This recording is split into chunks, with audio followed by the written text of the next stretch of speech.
Are you tired of wasting time emailing colleagues to find an available meeting room? Learn how to book any room directly in Google Calendar in under 30 seconds. First, I'll show you how to create a new event and add the meeting room as the location. Then, you'll select an available room from the list. Let's start by clicking Create to make a new event in Google Calendar. Then, click on the event slot to open it up.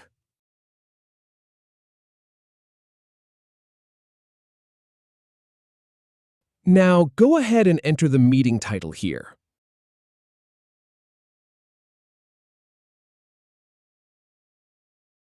Click Add Location. Type in the meeting room you want, for example, Conference Room A.